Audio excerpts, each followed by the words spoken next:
Adam, are you here? Yeah,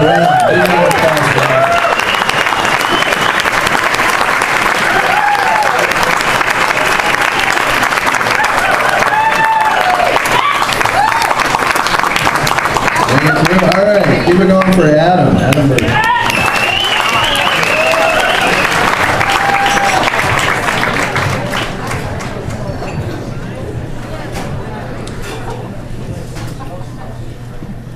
We were standing in the middle of the street, me and this girl, lovers. We didn't even care that at any moment we could get struck and killed by a geo-tracker. It was a hot car at the time. We were there for one reason, and my friends who were also there kept reminding me of that reason by yelling things out like, "Kiss her! Slip of the tongue! Do it!" I didn't want to do it. I'd never done it before. I'd never kissed a girl with tongue. And I call it that because it wasn't a French kiss, it was American. It was less like creme brulee and more like a sloppy Joe. And I didn't know someone could move their tongue that fast. I mean, this girl was just so much more experienced than I was. She had 4 syllables in her last name, and she had been pronouncing this name her whole life, and strengthening her tongue and conditioning it, and it was so strong. And I was just a weak-tongued boy. She was the water girl for our junior high basketball team. And I remember that year, a lot of the guys on the team being really thirsty, including myself. I mean, I liked her. She was very pretty. She wore tight dresses and red shoes, but there was no way I was gonna approach a girl like this until my friend Mike, the Canadian, pushed me into it.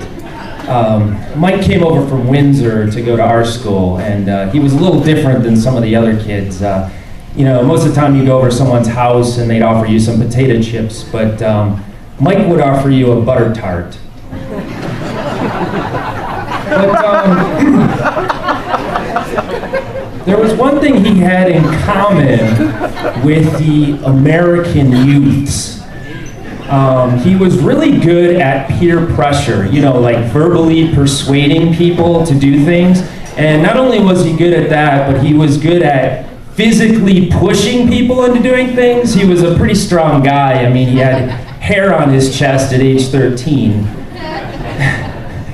And on that day, Mike had pushed me out of the gymnasium after practice and into the parking lot where I met the water girl, and he took our hands and he put them together, and we had this pack of friends that surrounded us as we walked hand in hand, except I was about as far away from someone that you can be while holding their hand.